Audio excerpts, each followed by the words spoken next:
All right, let's go ahead and get started. Thanks to all of you who are joining us today. I'm Caitlin Barnard, Developer and Community Marketing Manager here at Kong. I'm also joined by Kevin Chen, who's our Developer Advocate. I'd like to welcome you to January's online meetup. We're joined by Harry Bagdi today, who's our engineering lead on Kong for Kubernetes. He's going to share some really exciting updates we have from our 0.7 release. So with that, I'll hand it over to you, Harry. Awesome. Hello, everyone. Welcome to this webinar. So the agenda today is pretty simple and small. We have some announcement around Kong 2.0 that's coming up, and then we'll dive a little bit into what Ingress is, what is like, how does Kong fit into Kubernetes landscape, and then quickly move on towards a 0.7 deep dive and features, and there's a small demo as well towards the end. All right. So Kong 2.0 is what we announced at Kong Summit back in October 2019. And we have been working very hard to get it out to all of you.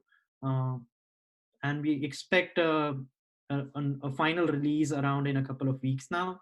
We just released RC2 last Friday, a couple days ago. And I think that is looking stable enough to promote it to GA. There may be some minor bug fixes in there. Kong 2.0 brings in a lot of huge features and a change in paradigm of how Kong is deployed and how Kong scales. The first one is Go plugins.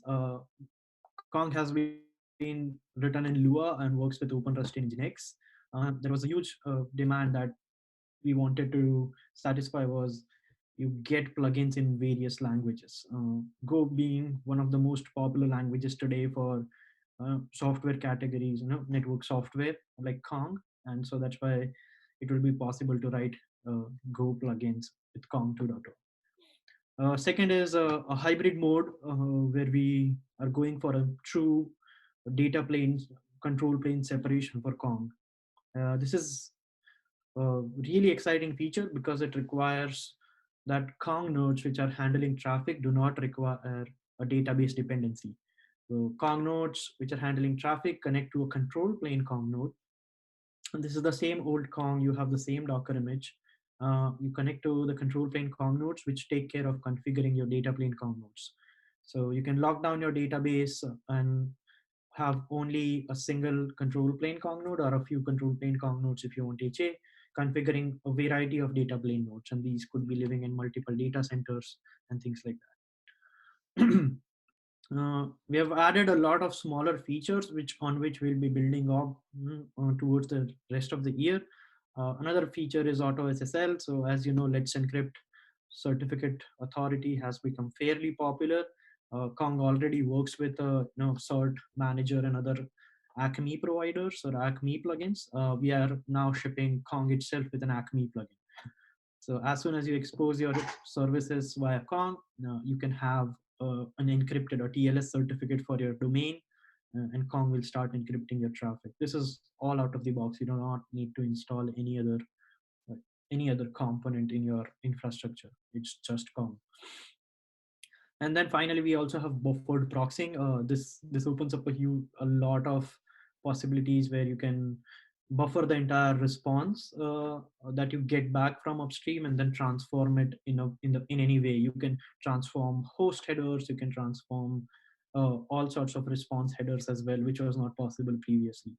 Although that functionality should be used a little carefully since it's all buffered in memory. So it can lead to some problems if you don't do it carefully. So there are a lot of other smaller features and fixes that have gone into Kong 2.0. Feel free to check out our Kong Nation blog post. Kong Nation is where we handle all the community interactions. Caitlin just posted that link in the chat, in the Zoom chat. All right. So Kong is, as you all know, probably is a very popular API gateway, cloud native API gateway, and it's designed for being dynamic. And Kubernetes is the cloud native orchestrator, as we all know. In the Kubernetes space, you have this concept of Ingress, which is to get traffic into your Kubernetes cluster. excuse me, Kubernetes runs your services, but then you need another component to proxy traffic to those services. And that's where like Ingress and Ingress controller comes in. So let's look at the Ingress spec a little bit. Everything, as you all know, Kubernetes is configured declaratively. So whatever you have, you always configure it in a declarative fashion. And Ingress is another such resource. The bigger goal here is to be vendor neutral. Kubernetes has integrations with GKE, EKS, AWS, or whatever cloud provider you run, or whatever distribution of Kubernetes you run. You run maybe OpenShift, or you run Rancher, or anything. It does not matter. Most of the time, it's vendor neutral. And Ingress spec is again something that is a vendor neutral. It's a standard and not an implementation. Based on the specification, you can define routing policies based on HTTP metadata. Ingress spec has been around for since 2015, so pretty early days of Kubernetes, and has seen a very wide adoption. There are a large number of Ingress controllers, and there are supports for cloud load balancers and reverse proxy vendors like Kong itself. So let's take a moment and look through what is this Ingress spec. So this is a fairly minimal Ingress resource, as you can see. Here the API version is extensions v1 beta 1, that is slowly now moving towards networking v1. With 1.18 Kubernetes, this will go to a v1 version. It has been stuck around for v1 beta 1 for quite some time. All right, so then we have the kind, which is the Ingress resource. And then we have a specification, a spec section. Here, the things in green are the HTTP metadata, or HTTP properties based on which you want to define routing. So we have here host header of example.com. Then we have two paths. The first path being /bills, and the second path being /orders. And the thing in orange we can see here are the backends to which the traffic should be proxied to. So here we are defining that any request that comes to example.com and has the path starting with /bills should be proxied to the bills service running inside Kubernetes. And those that have HTTP path starting /orders should be forwarded to the orders service that is running inside Kubernetes. So as you can see, there is nothing specific to a vendor here. You cannot find any specific details of Kong here or any other reverse proxy that you might be familiar with. But you can see how you can take this specification, and if you are an Nginx user, Apache user, Envoy user, or any ELB, whatever, you can start thinking about how you'll go about configuring your proxy software to satisfy these rules. So in case of Apache, you'll put in some server blocks, figure it out. Same with Nginx. In Kong, you can figure out how I can create a service and then create a route, and then based on some mapping between them, I can go ahead and figure out how do I configure it. So it's very important that this is vendor neutral. So as long as you write rules in this format, you can use any of the proxy vendors and switch out proxies and use whichever works best for you. And that's where an Ingress controller comes in. So here, as you can see, we have an API server, which is the control plane of Kubernetes. We have a controller which takes these rules and translates them into something that a reverse proxy can understand. Kong is one of them, but you can essentially have this Ingress controller be any other Ingress controller.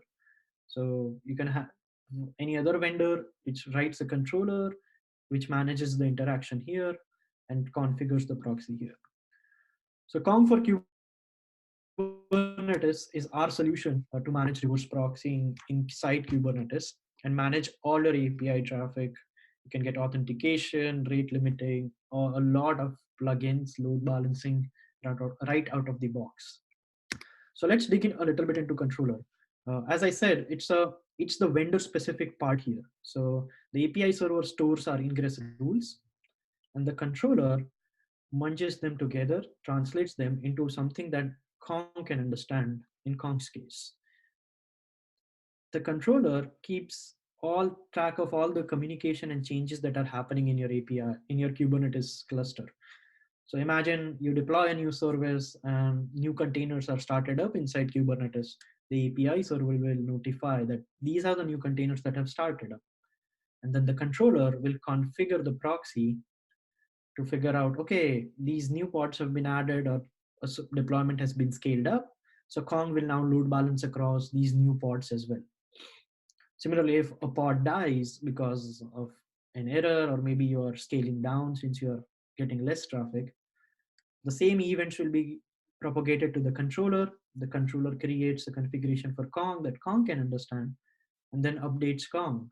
And now Kong stops sending traffic to these older entities, these pods which are not around. So you can manage load balancing, you can manage different policies as well. And as you create more services, as you're scaling up your business, you translate all these configurations to Kong without any redeployment. It's very important that it's all dynamic because these changes do happen often. So you're not redeploying the controller or you're not redeploying Kong ever. You deploy it once, and all you do is you change the configuration policies, and Kong handles it automatically. All right. So that's the controller, and that's what we are going to talk about a little bit about today. We released Kong, the controller version 0.7, which is compatible with Kong 1.4, the latest release, the latest stable release of Kong. And it is also compatible with Kong 2.0 that is coming up in next couple of weeks. The controller is also compatible with our enterprise offerings. If you are an enterprise customer, so that is also available. The 0.7 version brings in a few important features that have been long-standing asks from the community, from all our open source users. The first one was encrypted client credentials. So customers want to store all their API keys, basic authentication credential, in an encrypted format. Now, Kong's database does not provide encryption in the open source version. Uh, so we are using something called secrets resource inside Kubernetes. So we offload the secrets management to Kubernetes itself here. So we'll see a demo here shortly that how you can use Kubernetes secrets to store encrypted credentials, and then Kong automatically picks those up and you can have authentication enabled. Second feature is native GRPC proxy. So GRPC is again one of the protocols that we see a lot of people using now, especially in like extremely high traffic scenarios.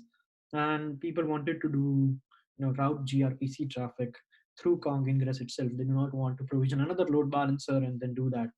So, excuse me, with 0.7, you now have native support for GRPC proxying. You can even route traffic to different services based on the different GRPC method. So you have a method granularity in routing. And then you can also have logging and all sorts of plugins that you would like to apply on GRPC. Another one is the fine-grained plugins system. So now you can have plugins on specific consumer or a combination of a consumer and a service. This allows you to have very fine-grained rate limiting policies or maybe routing policies. So that was possible before in Kong, but it was not possible in Kubernetes before. Now we have added that support, and with that you can configure every feature in Kong now. So you have 100% coverage of all the Kong features. So every feature that Kong ships, you can also use inside Kubernetes using kubectl. And the last one being MTLS. MTLS gives you power to do authentication and authorization. So now you can set up trust between Kong and a service that is running inside Kubernetes. So you can have in-cluster authentication and authorization for your services. You can also have an authentication authorization between the client and the Kong. So the consumer of your API can also be TLS authenticated with Kong if the need be. All right, so that's a very small brief. Let's dive into the demo right away. This demo has been very finicky today. So let's see how it goes. And I think if you have any questions, please feel free to keep posting them in chat. We will get around to them during the end.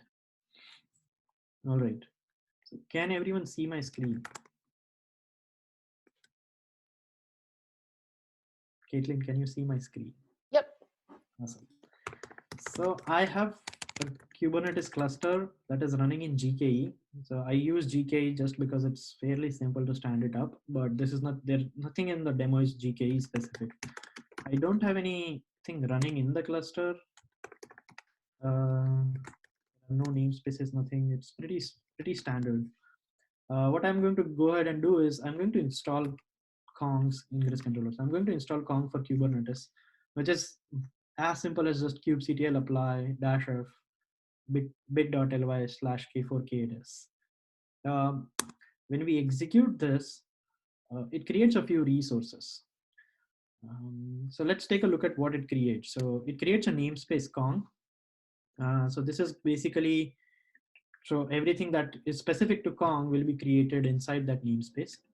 And we create a few custom resources. Custom resources in Kubernetes are a way to extend the Kubernetes API and add in configuration for Kubernetes via Kubernetes resources like Ingress or secrets or deployment. So that Kubernetes gives us a declarative API and allows us to extend it. Then we create a few resources which are related to RBAC inside Kubernetes. So as we see before, we have a controller which runs inside Kubernetes and talks to the Kubernetes API server. That communication between Kubernetes API server and the controller itself is authenticated and authorized. So here we create a few RBAC policies so that the controller can talk to the API server. And the controller will not easily give out usually information and data that is stored inside Kubernetes because it's sensitive, and hence we do that.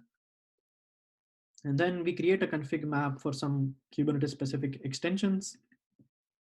And then we create the service and deployment. So the service we are creating here is a Kong proxy service, which basically is a service of type load balancer, and that's where we will send traffic through.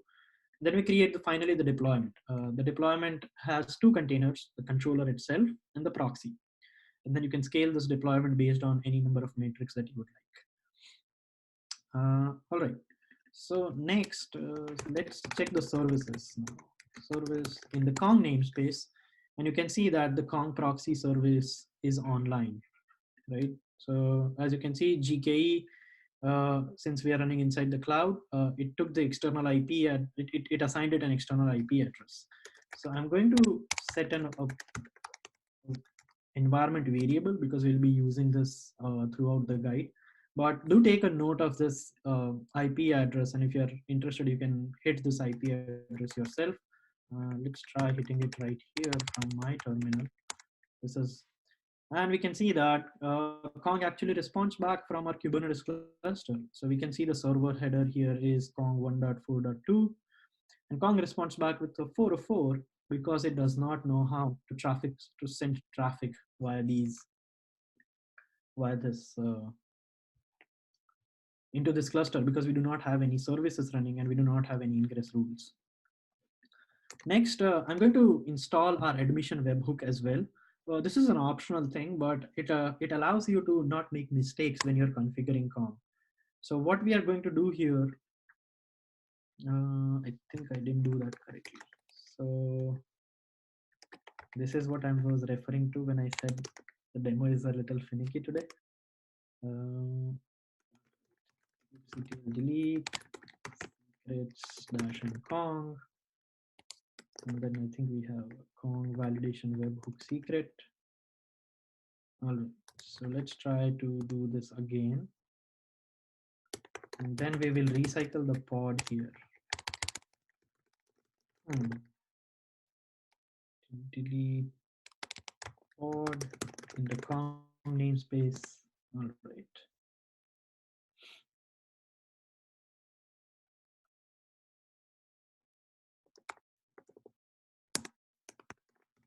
We'll get pod -and Kong. Let's see. So age is 12 seconds. So this pod came up. So let's see if this works or not. I hope it does, but let's see. So again, setting up the proxy IP here. It will take a few seconds because Kong restarted and the load balancer will register those targets. But while it does that, I'm going to start off with the first feature that I want to demo is the GRPC proxy. So here I'm going to deploy a service gRPC bin. This is a pretty standard hello world gRPC service using which you can make calls to it and it will just echo back whatever request you send it. So kubectl get all in the default namespace. We see that we have a gRPC service which is of type cluster IP, means it's not accessible outside the cluster, and we have a deployment, right, of 1. So we have this service running inside our Kubernetes cluster. Now I'm going to create an ingress rule here.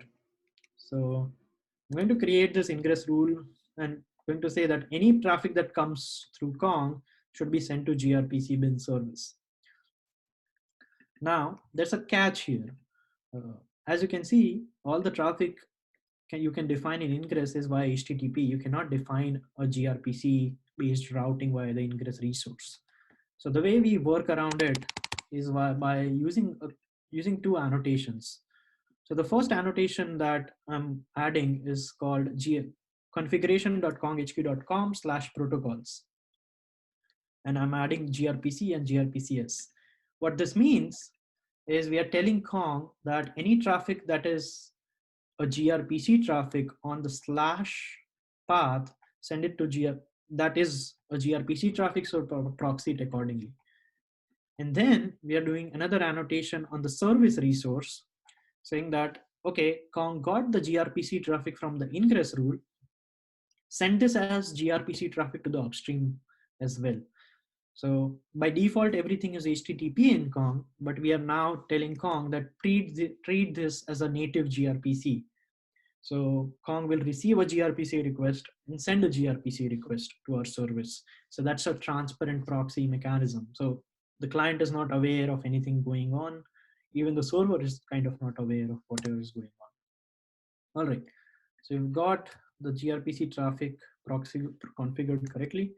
And now I'm going to send a request. So gRPC curl is like curl, but it's specific for gRPC and it allows you to create gRPC based protobuf based request and responses. So we are sending Kong hello world here, and we are calling the method say hello on our hello service here. And we're sending that to proxy IP. And when I say that, it returns back. It says request metadata to send none, response header received, resolved method. And then it says, okay, the traffic was actually configured via Kong. So it was Kong through which the request went. And it came hello Kong, hello world. So just for the sake of demo, I'm going to say K for kids. And we can see here, hello K for kids. So as we can see, we have gRPC traffic proxying through fine. Next, what I'm going to do is I'm going to create a plugin and then see how we can use plugins with our gRPC request. So here we have I'm configuring Logli plugin just because it's easy to demo, but you can do this with Elk or any other logging plugin or observability plugin.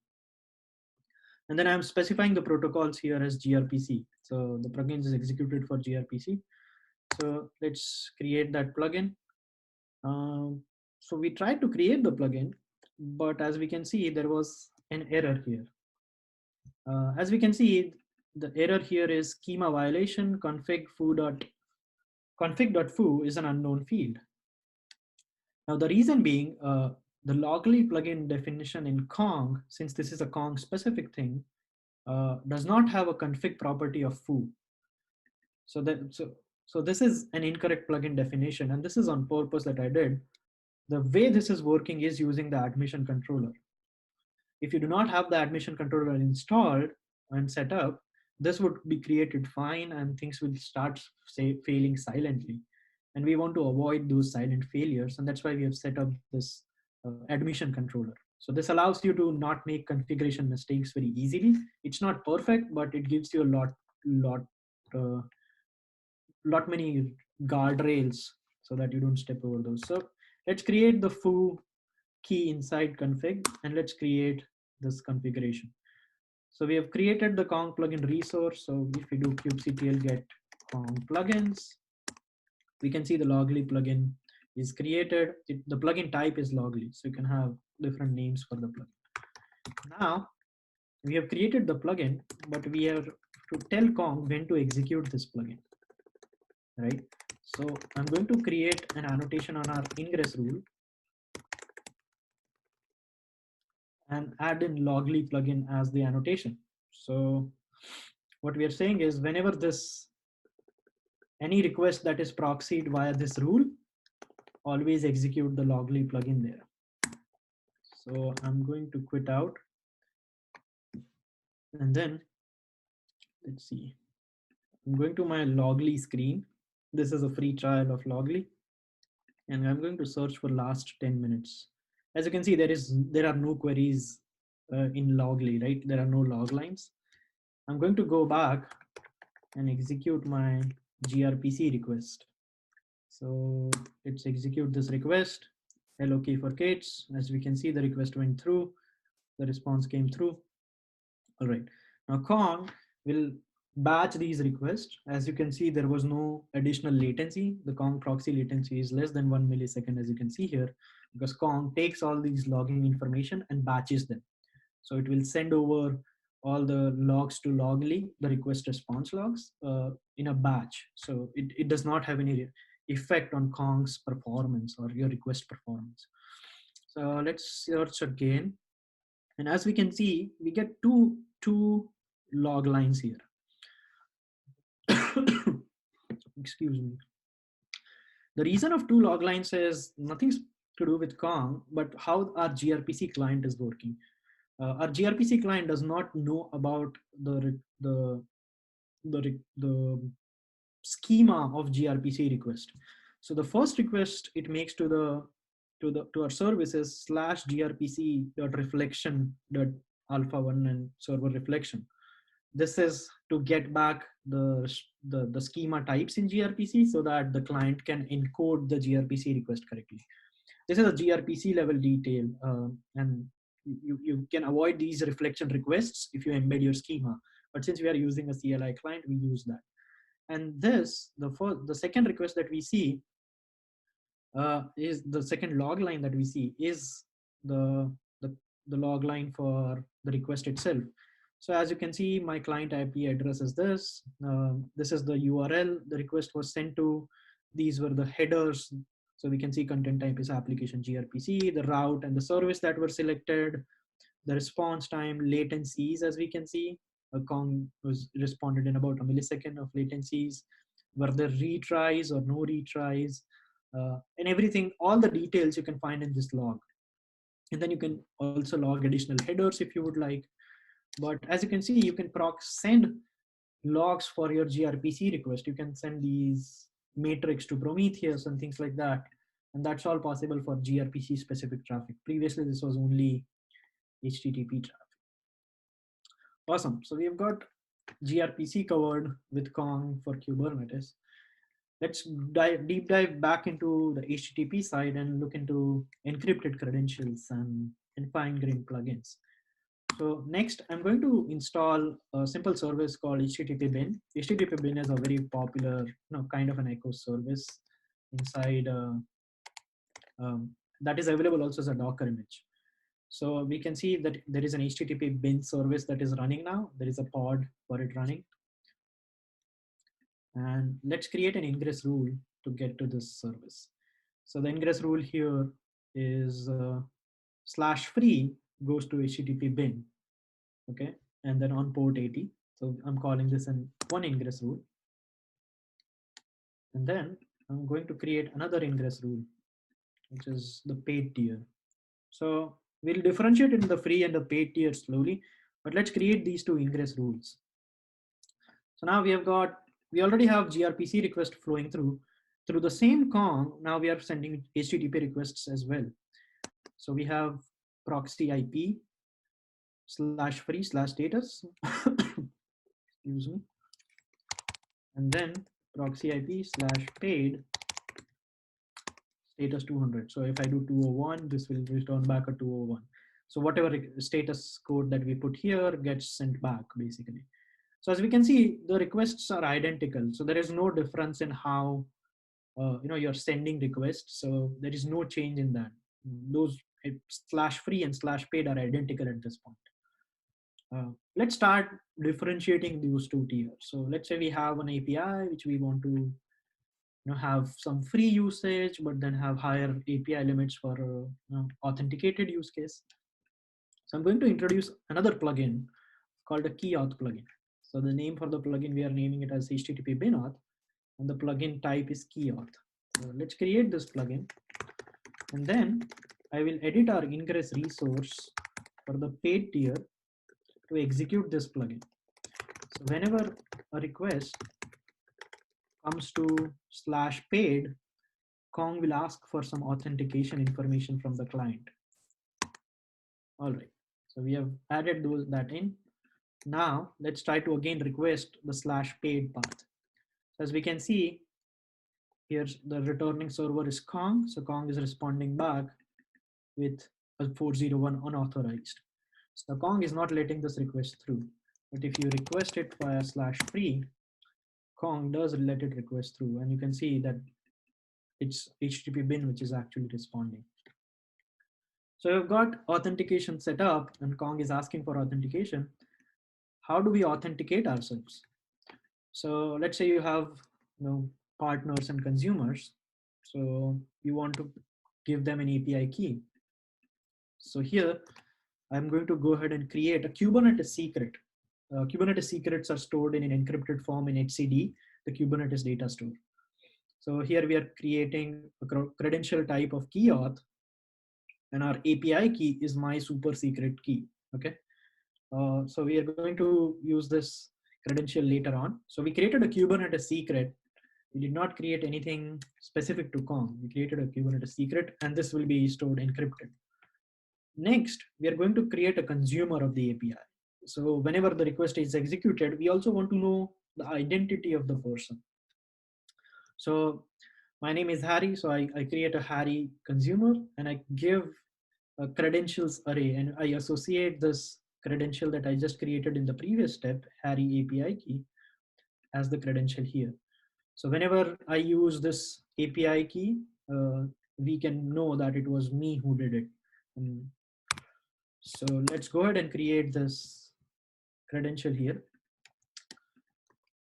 Now I'll make this API request here with the API key, my super secret key.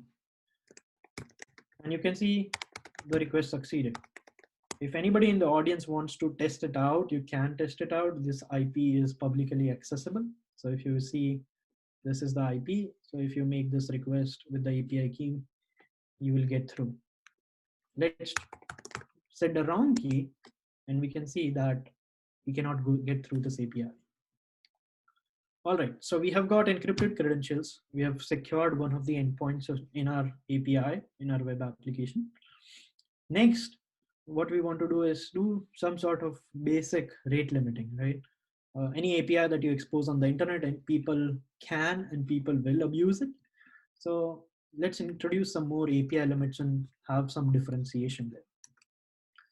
So here I'm going to create a rate limiting plugin, a Kong plugin resource, excuse me, with a rate limit of 5 requests per minute.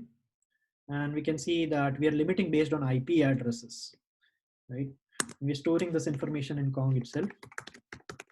I'm going to go ahead and apply this rate limit to a specific resource. So you see how we have the /free path. So all requests which are unauthenticated, anybody can make these requests. I'm going to go ahead and execute a plugin on these requests. So I'm asking Kong to rate limit all the requests on /free path to 5 requests per minute and that limiting should be based on the IP address of the client. So now we will make this request. And as you can see now, Kong injects the rate limiting header. So there are five requests per minute allowed, the remaining are 4. So if I execute this enough number of times, 1 more request, 0 more request. If I execute any more requests, now Kong responds back with a 429. So Kong is saying that you have the rate limit is exceeded. Now you can try again only in the next minute. Excuse me. Now, since we have protected the free endpoint, let's also protect the paid endpoint. So now we can have malicious users as well. But we are giving them a higher rate limit of 10 requests per second. And here we are limiting based on consumer. You know how we created a Harry consumer before? So we're creating that rate limiting by consumer and not IP addresses. All right, so we created that. Again, I will go ahead and edit our ingress rule to tell Kong when to use this plugin. So whenever request is coming to /paid, we want to execute this plugin. But here we see that we already have one plugin defined. We are also using the authentication plugin on this endpoint. So you can just simply use comma separated list to add in more plugins. So you can have 10 more plugins if you would like defined here as well. So we got the request configured, and now I'm going to send a request to the paid endpoint. As you can see, we have a different rate limit. So you have 10 requests per minute. But if I hit the free endpoint, I get 5 requests per minute. So you can see Kong is giving out different rate limits based on different APIs. Now let's say the paid limits are enough for most use cases, but you introduced another gold tier. So maybe you have X dollars per month pricing, and then you have X plus $5, and you want to give out a gold rate limiting tier. So basically, any consumer which is part of this gold tier, any user gets 100 requests per minute. They are paying you extra money. You want that to happen.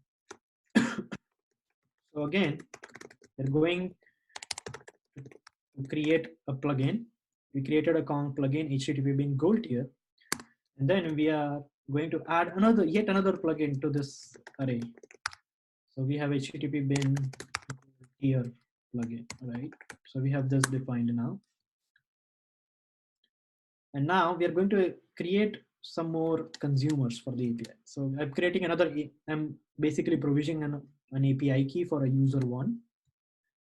And then I'm associating that with a KongConsumer resource. So essentially what you're doing is we are creating another consumer, but we are also adding an annotation to that consumer. So we're telling Kong that this consumer is part of the gold tier, right? The plugin that we just created. So now when I use the API key user1, right? This is the API key that we just created in this previous step. So the literal API key was user1 dash key. So if we use this new credential to access this resource, we can see that we get the rate limit of 100, these 100 requests. And so we have 99 more to go. So let's try out the older credential now once again. So if we try out my my secret key, I'm not part of the gold tier, so I'm only around 10 requests per minute. But if I'm part of user 1, I get 100 requests.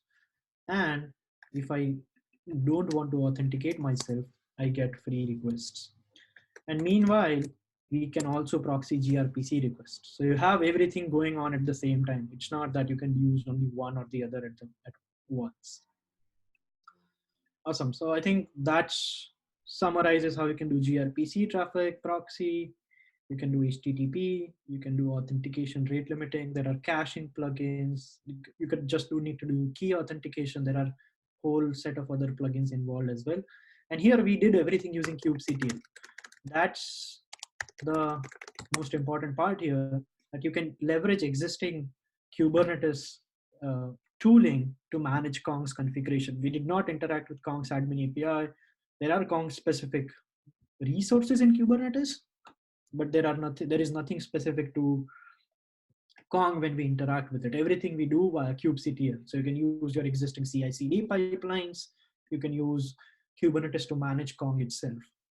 We have these multiple Kong plugins defined. You can have these in different namespaces, different based on your teams or based on your services, and all that segregation is possible. That's all the Kubernetes rules basically apply here. All right. So that's some of the features that we covered. We have a few more. We have a lot more features that are possible, and there are labs that are present to help you explore those.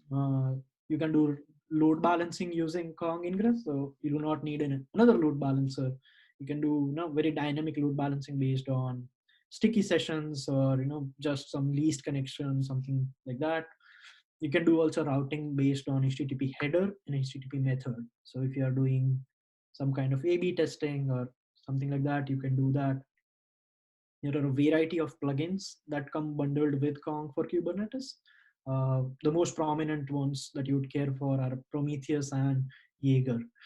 Prometheus is the de facto monitoring solution for Kubernetes, and Kong integrates right directly with it. So you can use Prometheus operator or just install Prometheus manually, enable the Prometheus plugin in Kong, and you'll have those metrics in your Grafana dashboard.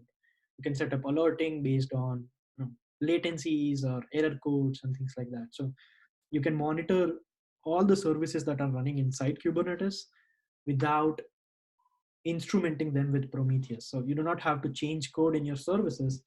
Kong will observe that traffic and send you those metrics into Prometheus and eventually Grafana. Integrations is another big area.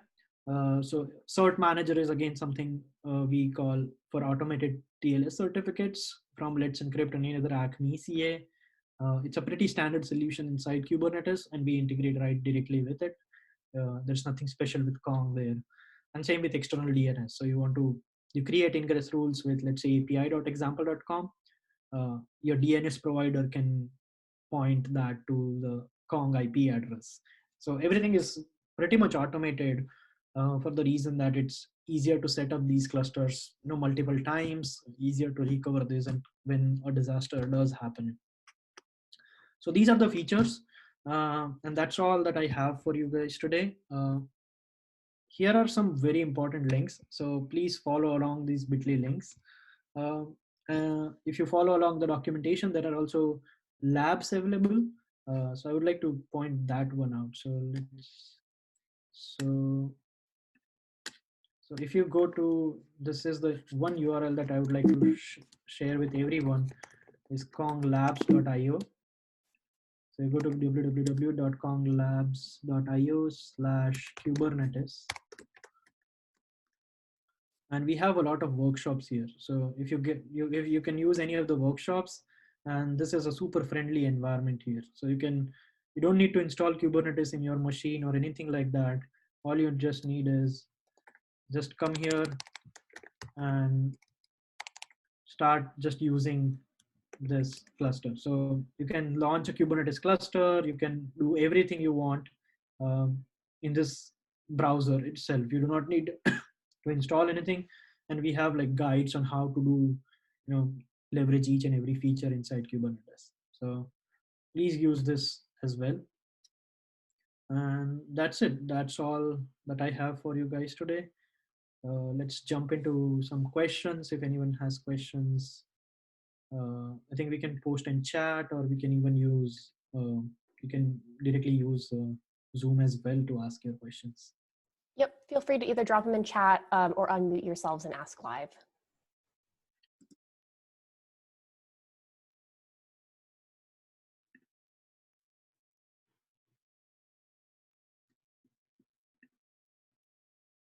Can you hear me? Can anyone hear me? Yeah, Raja, I can hear you. konglabs.io I'm not able to access. Is it externally available? Make sure you do www.konglabs.io/Kubernetes. Okay, let me try that. I also dropped the link in the chat as well. Okay, that will be on. Yeah, it's accessible to everyone. It's free of charge. It's accessible. There's nothing special about it.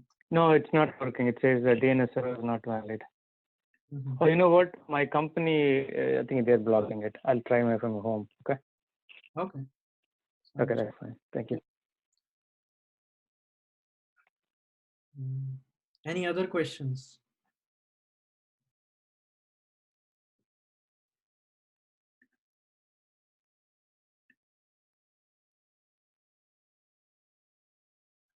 Awesome. It looks like everyone understood what I just said.